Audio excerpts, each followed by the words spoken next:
Дарија Спасовска, имам 12 години и тренирам за Форса. Кога бев мала, сакав да трчам по топка и кога почнав да тренирам, пробав многу позиции, но највеќе ми се допаѓаше голман.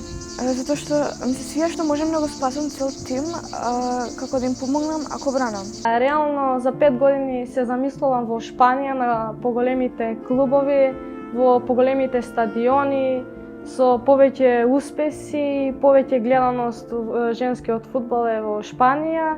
Сакам да заиграм за Реал Мадрид, познатиот клуб, и сакам таму да направам доста успеси.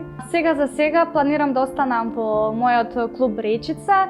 Потоа сакам да продолжам во соседните држави, во Србија, во Хрватска, така нешто, и потоа во Шпанија, како сестра ми. Можеби од претходно како традиционално општество постоел тој стереотип дека фудбалот е машки спорт, но веќе верувам дека не е така.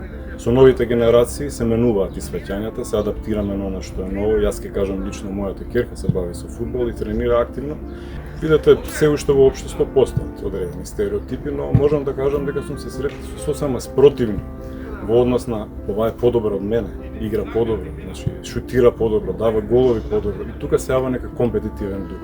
Помеѓу децата не би рекол дека има такви работи, мислам дека се менуваат, се адаптираат на ситуацијата, но кај нас постарите верувам дека се уште постои. Се почесто, особено во последниот период, забележувам позитивни реакции на родители кога ќе забележат на надпревари дека девојче на голманската линија. Има интересни реакции, невообичаени, генерално се позитивни. Но морам да напоменам дека во изминативе 5-6 години имало и негативни. Имало негативни и од деца, па и од возрасти. Затоа што се уште многумина ги воспитуваат своите деца дека фудбалот е исклучиво машки спорт. Ни се случило, поконкретно, и се случи на ќерка ми во текот на еден надпревар. Едно ми се чини година дена постаро момче од неза, во текот на надпреварот постојано да и довикува дека незиното место е во кујна, да се тргне од голот.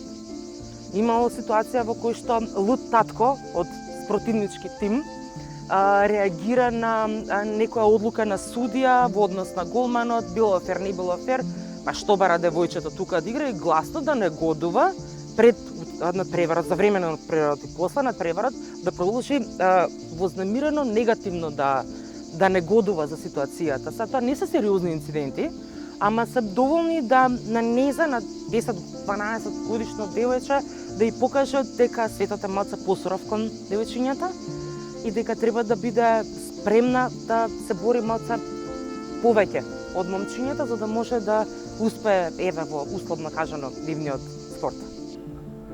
Кога зборуваме за женскиот фудбал во Македонија, можеме да кажеме дека има евидентен напредок, но сепак она што недостасува е таа институционална синергија која што ќе помогне женскиот фудбал да биде уште повидлив, уште попрепознатлив, но и што поголем број на девојчиња да тренираат, а неоспорен факт е дека напредокот е тука, растот го има ако споредиме во изминативе 5 години сега. Имаме раст, но како што кажав, сепак она што недостасува е таа синергија и соработка помеѓу сите чинители кои што можат да дадат свој придонес и печат на женскиот фудбал. Ние како Олимписки комитет, заедно со другите институции, сметаме дека женскиот фудбал заслужува што поголемо внимание и сакаме да поттикнеме многу млади девојки да бидат дел од таа фудбалска приказна, за тоа што сме свесни какво влијание има фудбалот кога зборуваме на глобално ниво.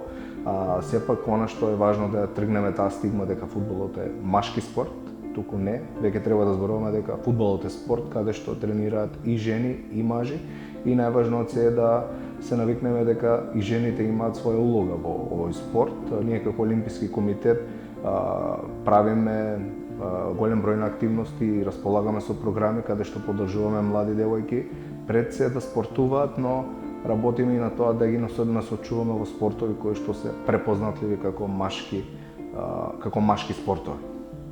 Особено е важно за девојчињата и жените да имаат еднакви можности да бидат дел од спортови кои што традиционално се сметаат за машки, како што е фудбалот, бидејќи самиот спорт не представува само физичка активност, Тоа е простор во кој што се учат и самодоврба, дисциплина, тимска работа, лидерство и така натаму. Особено важно и чувството да бидете присутни во јавниот простор, кој што на жените традиционално им е ограничувано или одземано, директно или индиректно.